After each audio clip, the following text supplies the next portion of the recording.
if someone has a disability, right? Like if I can't see well or if I can't hear well, and I'm going to work this customer service job, if they hire me, they have to give me like, some sort of visual aid or auditory aid to help me do my job. It's part of the American with Disabilities Act, you Yeah. know?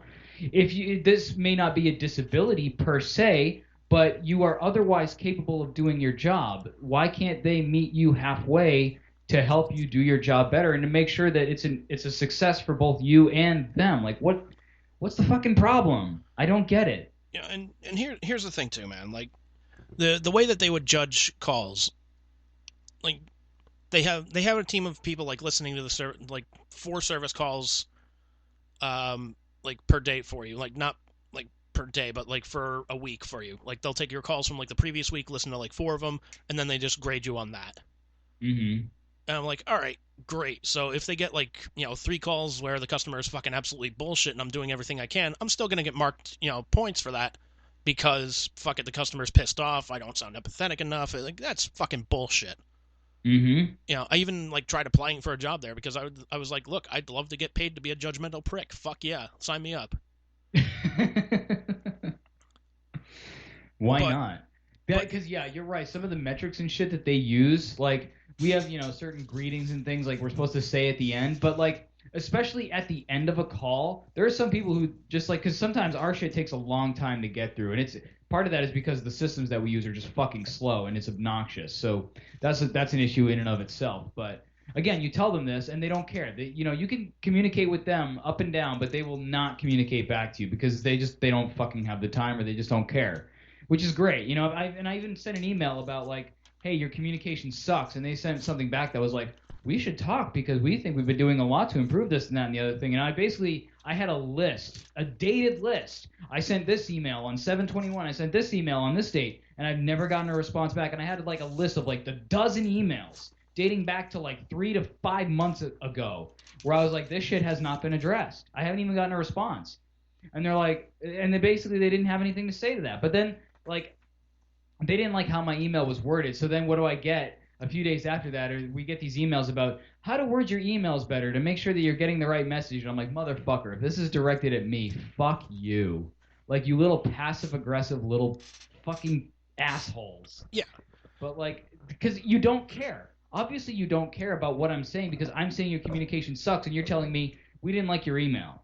I don't give a shit. I had good points, and I proved you wrong, obviously, because look at the laundry list of shit that I just brought up to you, and you're like, you need to communicate better, motherfucker. You need to communicate better. Like, yeah.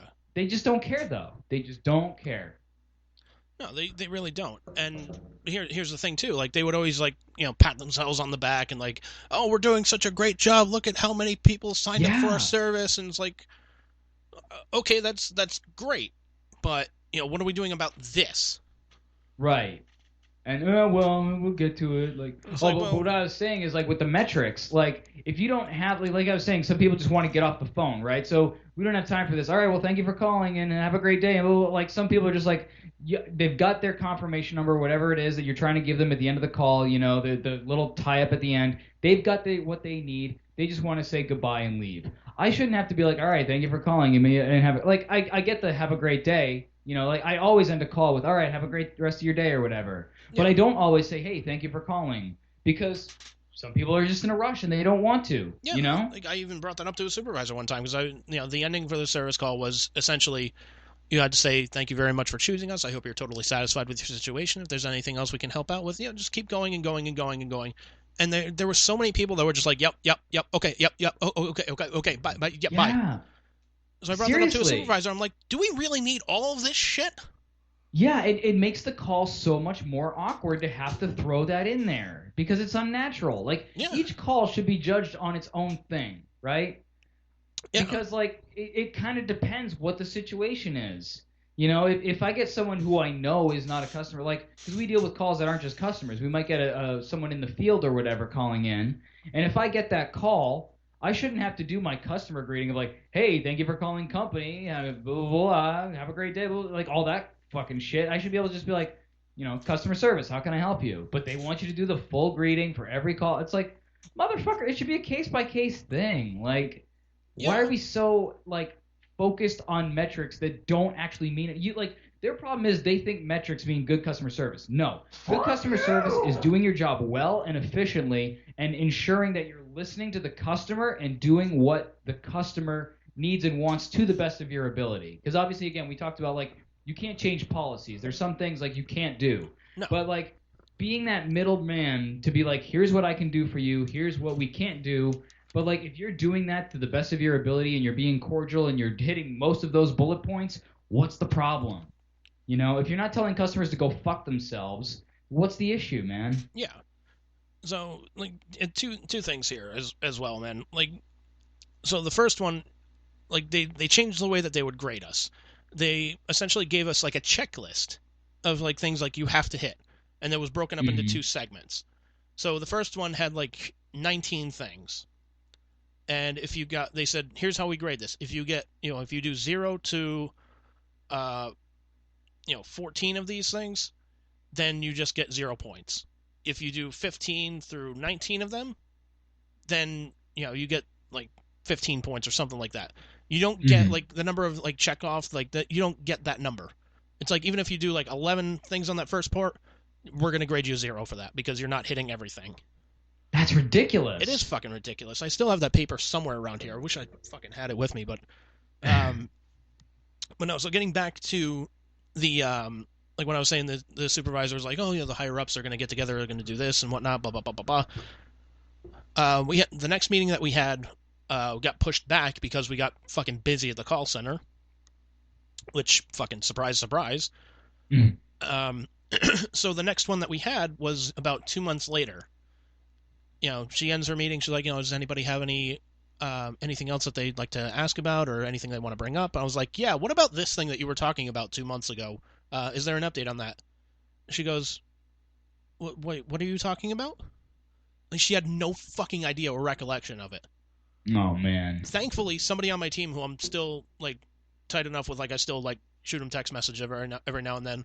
She said, yes, I know exactly what he's talking about. This is what you had mentioned a couple of months ago. She goes, oh, yeah. I don't have an update at this time, but, you know, I'll be glad to follow up with you on that. I'm like, oh, that means fucking nothing.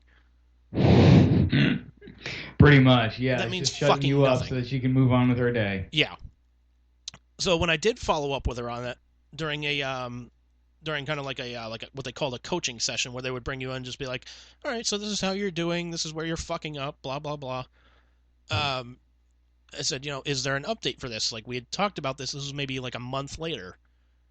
And she goes, well, you know, they realize that, you know, we are in kind of an emergency service and, you know, we do have to be more empathetic towards people. I'm like, well, no. What about us?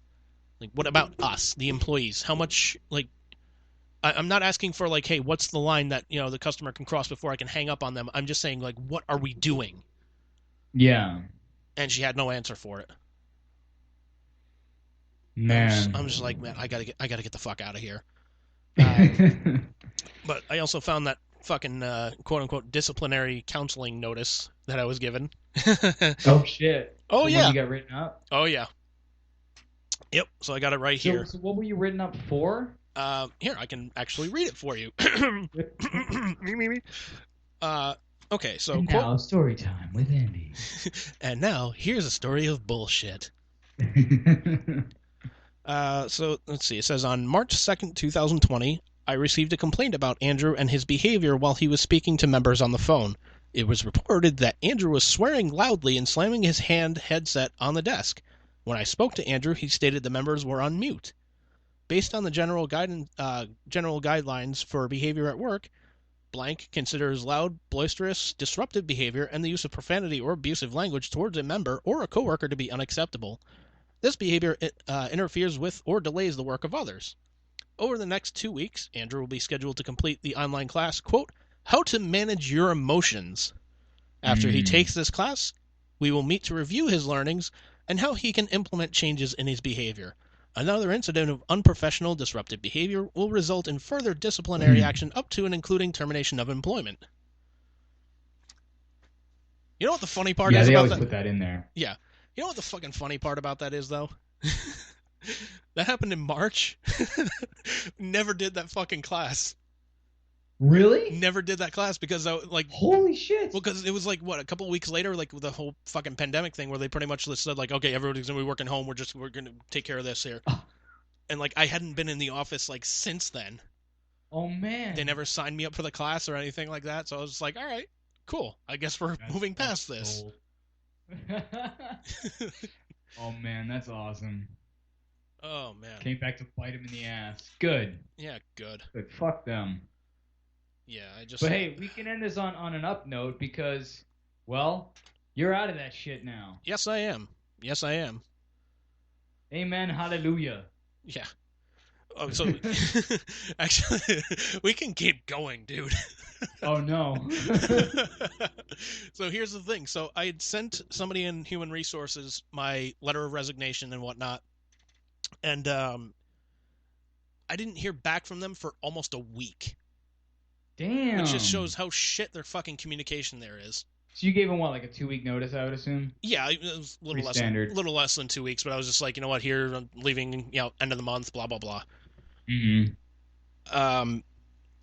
I didn't receive, like, the offer for, like, the exit interview for, like, another, like, 3 or 4 days. Damn. I was like, you guys couldn't have included this all in, like, one email, and, like, one of the things that I had asked was, I need to know, like, when can I bring this, computer that I was using to work at home on, like, when can I bring this back to your office so I can get it the fuck out of here? Mm-hmm. Nothing. Well, thanks for the free laptop. Yeah, pretty much. So wait, you still have the computer? I still have it. Yeah, it's in a box right now. Christ. Yeah, dude, I still like have it. Headset and all, like, you still have all their equipment and shit? Yeah, it's in a box. Like, I have their computer system, the 2 screens, and like a phone system. And like it's sitting in a box in my living room downstairs. Because these fuckers have not gotten back to me, just going like, okay, well, can you bring this on like Wednesday or something like that? And how long has it been? Since I sent off that email? God. Yeah. It's been quite some time. Let me double check on this here. Sorry, I'm just bringing this up on my phone here. Because you did eventually do your exit interview, right? Because you said you had pictures from it. Yeah. Which means, I presume that means that, did you have to go into the office to do that? To like pick up the computer system? Yeah. This was like before, this is before the... Oh, no, I mean like for your exit interview. Oh, for the exit interview? No, it was like an online survey kind of thing. Oh, okay. Let's see. So I sent them my letter of resignation on August 20th. August 20th? August 20th. And we're sitting here, what's today? I don't even know. Fucking 30th? 30th, yeah. Jesus, man. So I got. And you said you were leaving at the end of the month. I said I was leaving at the end of the month. They follow up with an email on August 26th. One of those one of those like computer generated. Hello, we're sorry to hear that you're leaving, the job and blah blah blah. We wish you the best of luck in the future endeavors. I'm like, well, I wish you best of luck and go and fuck yourselves. Yeah. that only gives like 3 days, 3 maybe 4 days between when you're supposed to leave and man. Yep. Talk about down to the last minute. But dude, I got the email for the exit interview on August 28th. Like 2 days later. I'm like, yeah, this is part of the fucking reason why I'm getting out of here, because you guys suck at communication.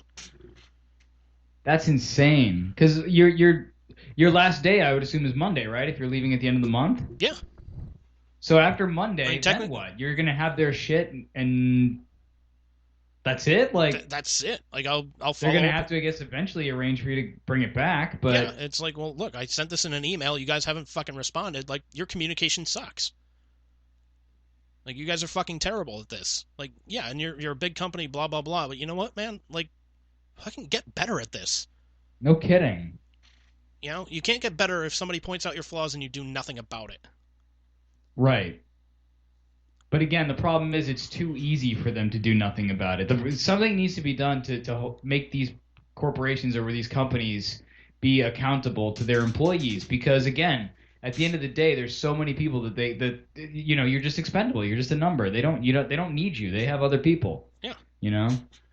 It's like I've been told that like they really value me and that I'm the best member of the team or whatever and shit like that. And it's like, you don't really make me feel that way with some of the ways that you communicate and shit. So yeah, like you guys, you suck. You're terrible at this. Right. It's like you're sucking my dick one second and then taking a shit on my face the next. Like What's Yeah, going on then here? then you're asking me to say thank you for that.